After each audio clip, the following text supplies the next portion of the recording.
quarto e feche a porta. Chegou a hora de falar com Deus. Dobra o joelho e sinta a presença. Toma todo esse lugar. Sinta a glória de Deus. Sim, Ele está presente. Sinta a glória.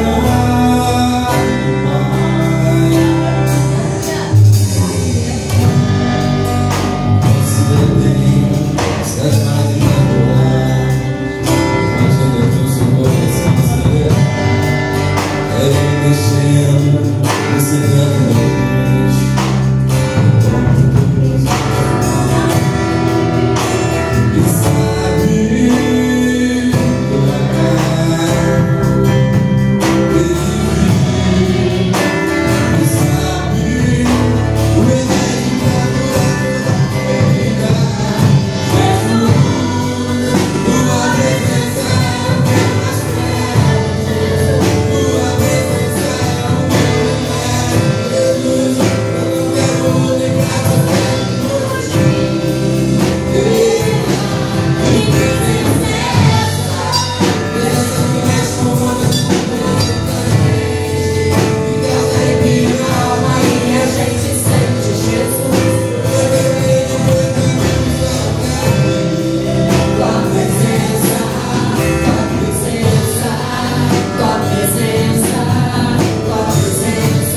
noite. Glória a Deus, aleluia. Mais uma vez, eu quero estar convidando aqui o nosso segundo dirigente, nosso presbítero Francisco, que estará fazendo a oração nessa noite. Eu sei que a nossa irmã Lia já está nas mãos do Senhor, porque o Senhor já tem palestrado com ela. Mas é pedir ao Senhor que abra os nossos corações, os nossos entendimentos nessa noite, que palestre com a sua filha, para que ela seja uma flecha polida na mão do Senhor, que ela seja um canal de bênçãos para a nossa vida nessa noite. Aleluia. Glória a Jesus, oramos, irmãos. Maravilhoso Deus, Pai Todo-Poderoso, mais uma vez na Tua presença, Senhor. Pai querido, estamos alegres e felizes porque o Senhor já tem manifestado a Tua presença, o Teu poder em nosso meio nesta noite, já tem falado em nossos corações. Pai querido, mas o Senhor ainda tem algo a mais a falar conosco, através, Pai Santo, da Tua Santa Palavra. A Tua serva, Senhor, Elioneide, oh Deus, vai estar fazendo uso da Tua Santa Palavra, Senhor. Seja com ela, Deus, e fala poderosamente em nossos corações aquilo que nós precisamos, ó Deus, receber e ouvir, mas não aquilo que nós queremos. Em nome do Teu Filho amado Jesus, Pai, seja na Tua serva, em nome de Jesus. Amém.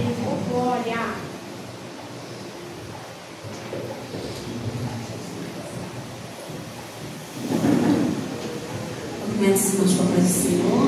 Amém. Estamos felizes de estarmos na casa do nosso Deus mais um dia.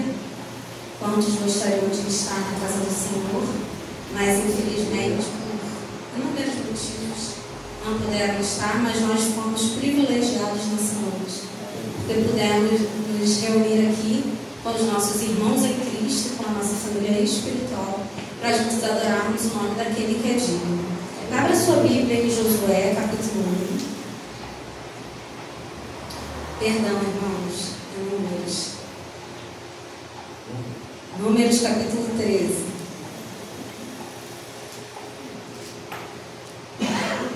Números capítulo 13, versículo 30.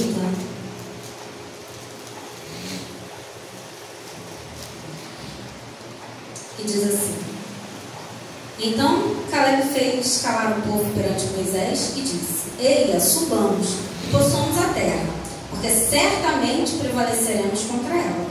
Porém, os homens que com ele tinham subido disseram: Não poderemos subir contra aquele povo, porque é mais forte do que nós. E diante dos filhos de Israel, inflamaram a terra que haviam espiado, dizendo: A terra, pelo meio da qual passamos a espiar, é terra que devora os seus moradores. E todo o povo que vimos nela são homens de grande estatura. Também vemos ali gigantes. Os filhos de Anak são descendentes de gigantes. E éramos com os nossos próprios olhos como gafanhotos, e assim também o éramos aos seus olhos. Nós podemos assentar? Eu gostaria de iniciar falando sobre o porquê, da campanha de Setembro Amarelo, porque foi escolhida essa cor. Se a gente puder colocar aí a primeira imagem, eu agradeço. Por que o amarelo? Essa campanha, ela começou com a história de um rapaz de 17 anos que cometeu suicídio nos Estados Unidos, e americano, isso foi em 1994, e ele tirou a própria vida dirigindo um carro na cor amarela. Por isso, e durante o funeral dele, os familiares distribuíram cartões e fitas na cor amarela, simbolizando o carro amarelo que ele tinha usado para tirar a própria vida, para as pessoas, para conscientizar as pessoas da depressão, do suicídio e de como é importante nós termos um olhar mais atento para essa questão. E por isso que a campanha do Setembro Amarelo foi criada. Aqui no Brasil, ela começou em 2013 pela Associação Brasileira de Psiquiatria. E a partir de 2013, eles começaram a ter uma campanha de conscientização sobre a morte precoce, de pessoas que acabavam atentando contra a própria vida, porque tinham seu sofrimento, suas dores, de certa forma negligenciada às vezes, muitas vezes, por falta de atenção de quem estava próximo. E no Brasil, o índice de suicídio ele é mais alto entre jovens.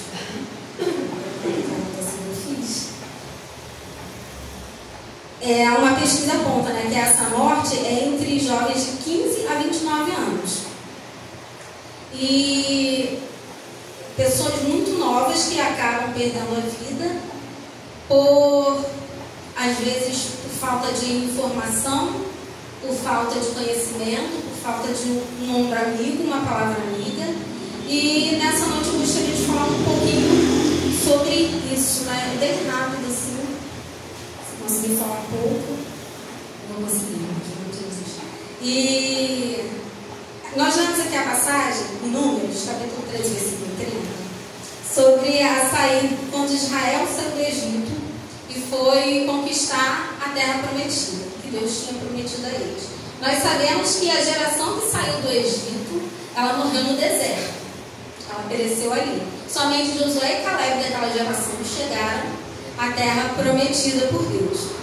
Quando eles chegaram lá, Josué mandou alguns espias para aquela terra, para ver como era a terra. E isso era um costume comum, eles espionarem a terra antes de invadi-la. Ao chegarem lá, eles viram que a terra era maravilhosa, que eram 2 homens para carregar um cacho de uva. E a terra era a terra que manava leite e mel, né? Como ela era conhecida. E só que essa geração de espias, né, dos espias que foram lá, eles não tinham visto Deus abrir o mar vermelho. Eles não tinham visto Deus fazer sair água da rocha. Então era uma geração que conhecia Deus só por ouvir falar. Era uma geração que não tinha profundidade e nem intimidade com Deus. Eles só seguiam a liderança. E quando chegaram lá e eles viram a terra, eles viram que tudo era muito bom. Porém, existiam naquela terra gigantes. Habitavam ali gigantes, muitos gigantes. E a Bíblia diz que eles voltam e quando eles começam a contar para o povo, eles elogiam a terra, falam das maravilhas da terra, mas eles falam e se atentam e frisam bastante que os homens daquela terra eram gigantes. Caleb, que conhecia o Deus que ele servia, que conhecia o Deus que tinha dado vitória, tirado Israel com mão forte ali do Egito, que tinha lutado contra o próprio faraó, lutado não, porque não precisa lutar, né? Mas Deus tinha entrado com providência contra o próprio faraó para que ele libertasse o povo do Egito. Caleb conhecia esse Deus. E Caleb se levanta e fala, gente, não precisa se desesperar não. Vamos subir, vamos conquistar aquela terra. Deus falou que é nossa, então é nossa. Mas essa geração, vazia espiritualmente, né? Vazia de experiências com Deus, eles falaram para o povo de Israel, dizendo que se eles fossem, eles seriam devorados, seriam mortos, ali mesmo, porque ninguém conseguia lutar contra aqueles gigantes. E aí no versículo 33, Números 33, tem uma frase que me chamou muita atenção e foi por isso que eu escolhi essa passagem aqui. Eles falam assim, no versículo 33, também vimos ali gigantes e éramos aos nossos próprios olhos como gafanhotos. Ou seja, os gigantes daquela terra não precisaram falar para eles, vocês são pequenininhos, vocês vão tentar. Eles mesmos se enxergaram pequenos. E é isso que a depressão faz. A depressão, a própria expressão depressão significa pressionar para baixo. E eles, nesse momento, eles passaram por um momento de se sentirem inferiores àqueles homens. Mas, como eu já falei aqui, eles não conheciam o Deus que eles serviam. Eles se acharam pequenos aos próprios olhos. E eles sabiam que não teriam forças para lutar contra aqueles gigantes. E, de fato, não teriam. Porém, eles não estavam indo ali com as próprias forças. Como sempre aconteceu na história de Israel, eles lutavam com as armas que Deus entregava a eles. E Deus já tinha feito coisas extraordinárias no meio daquele povo. Porém, esses aqui ainda não tinham visto isso. E é por isso que é importante nós procurarmos ter experiência e intimidade com Deus. Porque quando a gente chegar diante de uma situação que a gente vê que não tem jeito, porque existem situações assim. A gente vai falar sobre depressão, sobre ansiedade. E a gente sabe que existem situações que realmente são desesperadoras. Às vezes um diagnóstico negativo, você chegar no médico, o médico fala, olha, não tem mais jeito. É cruel você voltar para casa sabendo que tem poucos dias de vida, poucos meses. Nós vivemos essa experiência ano passado com o meu cunhado, né, que recebeu um diagnóstico ruim do médico. E a nossa alma sente isso. Só que nós servimos a um Deus que não depende do diagnóstico do médico. Nós servimos a um Deus que não depende da ocasião para cuidar de nós. E Caleb se levantou ali e ele falou bem claramente, nós vamos possuir essa terra. Porque esse medo, esse sentimento de inferioridade não entrava no coração de Caleb. Caleb sabia a quem ele servia. E nós tenhamos essa certeza, né? Nós sabemos a quem nós servimos. Ainda que a depressão bata na nossa porta, a ansiedade, a depressão, como o nosso evangelista falou aqui, ela é precedida pela ansiedade. Começa sempre com a ansiedade. Depois vem a depressão. E aí eu pedi para o botar essa figura da diferença entre tristeza e depressão.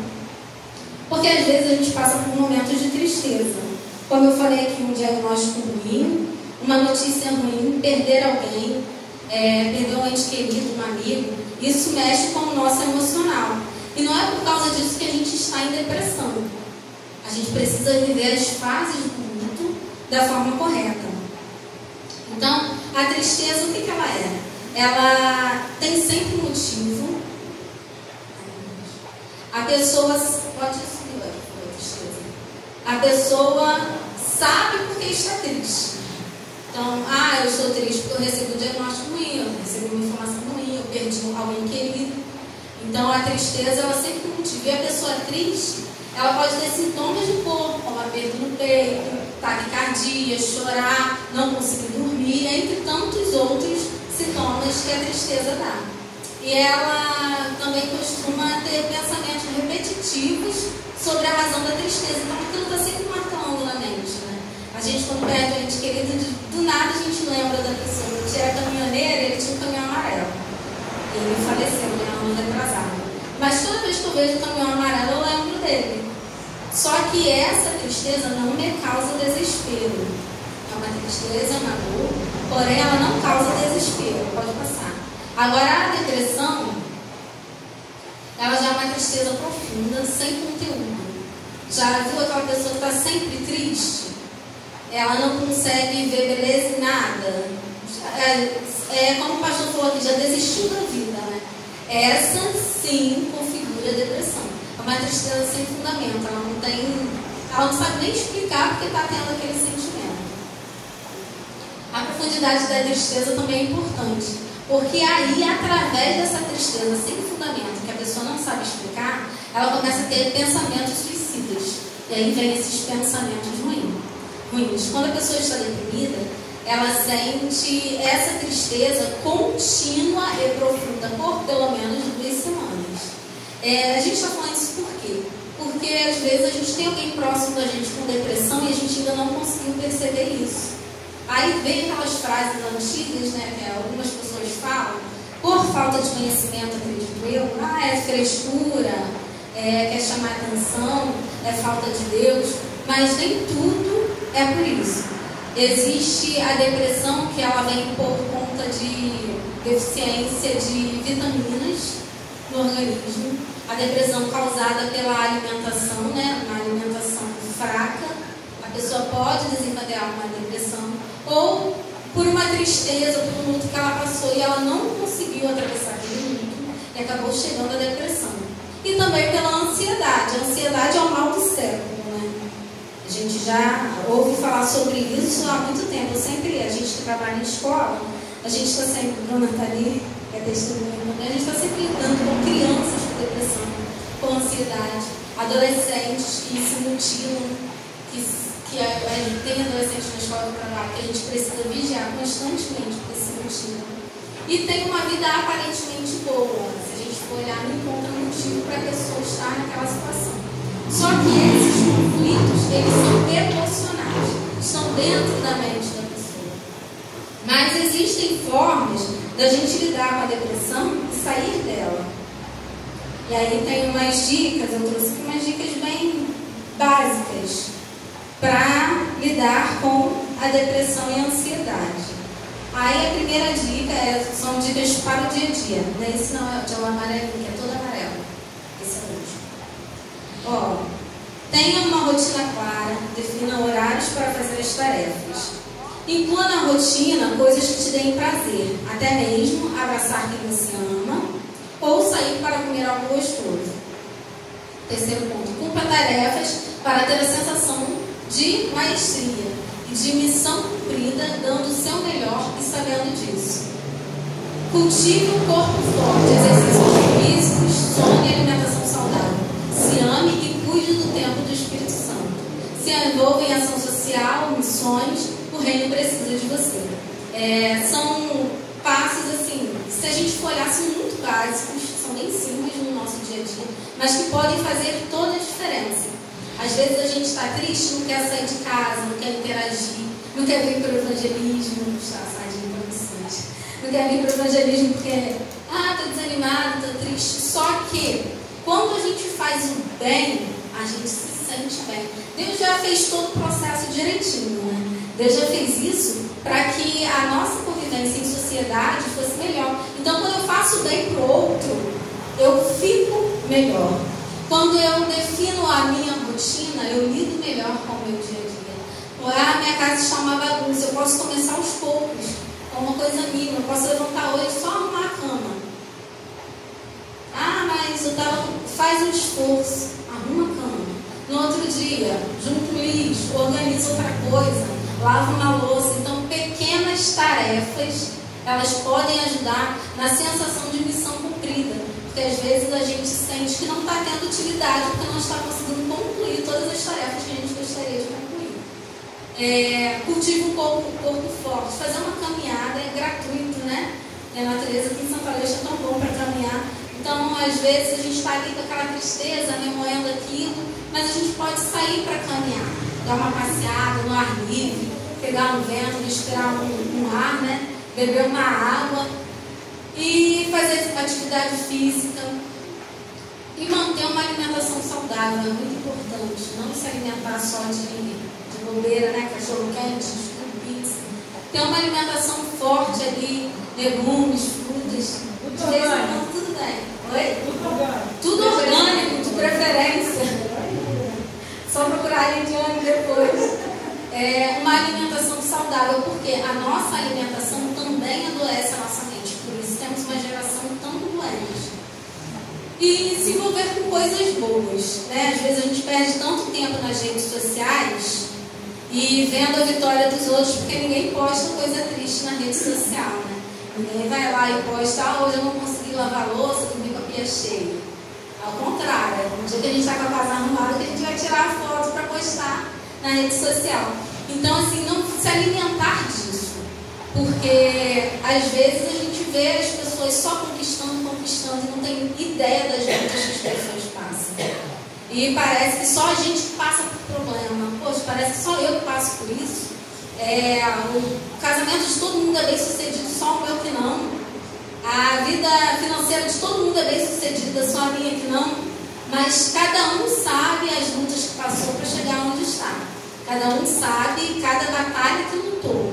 Então não pense que a sua batalha é exclusiva sua. Todos nós temos batalhas, todos nós temos pelejas. Ninguém é melhor que ninguém, ninguém é pior que ninguém. Cada um tem a sua realidade. Então não deixe essa falsa impressão de que a vida de todo mundo é ótima, menos a sua, te enganar, te seduzir. Porque não é. Todos nós passamos por lutas. Tá, mas por que falou? Acho que eu não profundei. E por fim, tem ali uma palavra, né, de motivação para nós. Sua depressão não é maior do que Jesus. A ansiedade não é maior do que Jesus. Sua baixa autoestima não é maior do que Jesus. Seus transtornos não são maiores do que Jesus. O seu vazio não é maior do que Jesus. Jesus está contigo, por maior que seja a sua falta de esperança. Então, se em algum momento a gente se sentir desesperançoso ou conhece alguém que está nessa situação, se aproxime dessa pessoa. Tente mostrar a ela isso que a gente acabou de falar, que nada é maior do que Jesus. Ainda que existam milhões de problemas ao seu redor tentando te sufocar, tentando te puxar para baixo, igual aconteceu com Pedro quando ele andou sobre o mar, ele de repente ali ele afundou. Foi um momento de desespero, mas Jesus veio, estendeu a mão e tirou Pedro das águas. Então seja como Jesus na vida de alguém. Conhece alguém que está em depressão? Não entra na casa da pessoa falando: olha, essa casa está uma bagunça, você precisa reagir. Esse tipo de comentário não ajuda. Você pode falar assim: você quer ajuda para quê? Vamos arrumar a cama? Vamos varrer o chão?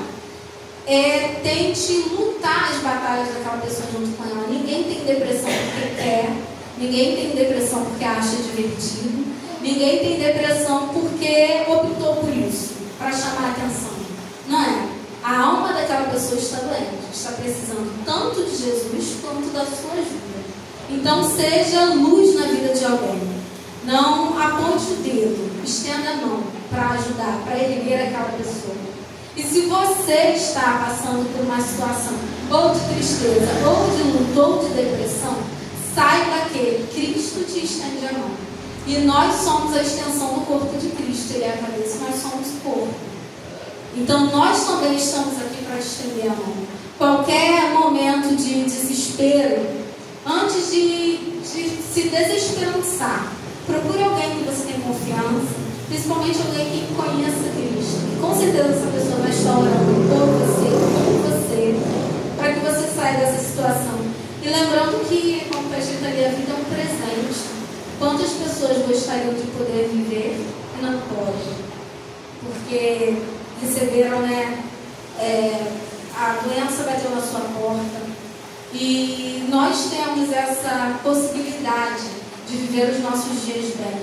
Então vamos agradecer a Deus por isso, mas principalmente lembrar daquelas pessoas que precisam de uma mão amiga, que precisam de cuidado, porque infelizmente o inimigo ele é sujo, ele é cruel.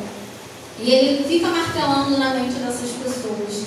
E eu vi até um estudo que dizia, que as pessoas, quando elas têm depressão, o inimigo ele não chega e fala: faz isso. Ele martela na mente dela assim: eu vou fazer isso, eu vou pular daqui, eu tenho que pular daqui, a solução é eu pular na frente do ônibus, a solução é eu me envenenar, ninguém me ama.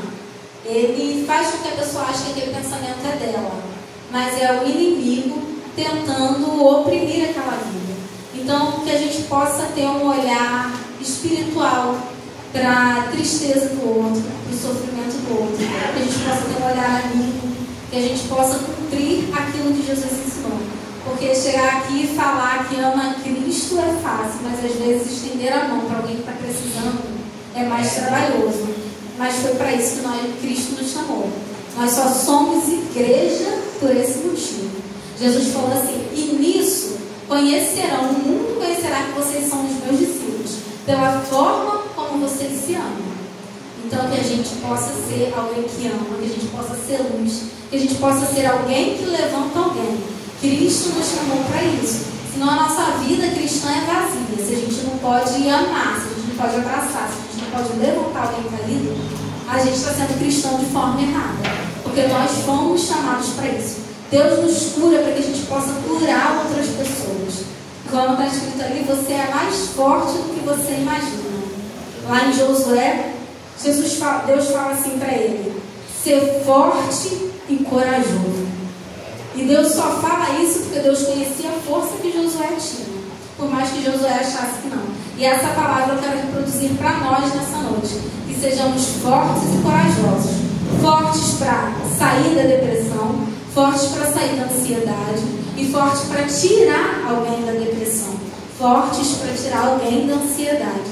Que o Espírito Santo esteja ministrando melhor em cada coração e que a gente possa estar lembrando, não só no mês de setembro, mas durante toda a nossa vida, daquelas pessoas que precisam de um abraço amigo. Graças a Deus, nós fomos curados pelo Espírito Santo, porque a Bíblia diz que Ele levou sobre si as nossas dores, as nossas enfermidades, e o castigo que nos traz a paz estava sobre Ele. Nós fomos curados, mas muitas pessoas ainda não encontraram essa cura. Então, seja um canal de Deus na vida de quem ainda precisa ser curado. Eu agradeço a oportunidade em nome de Jesus. Glória a Deus, aleluia.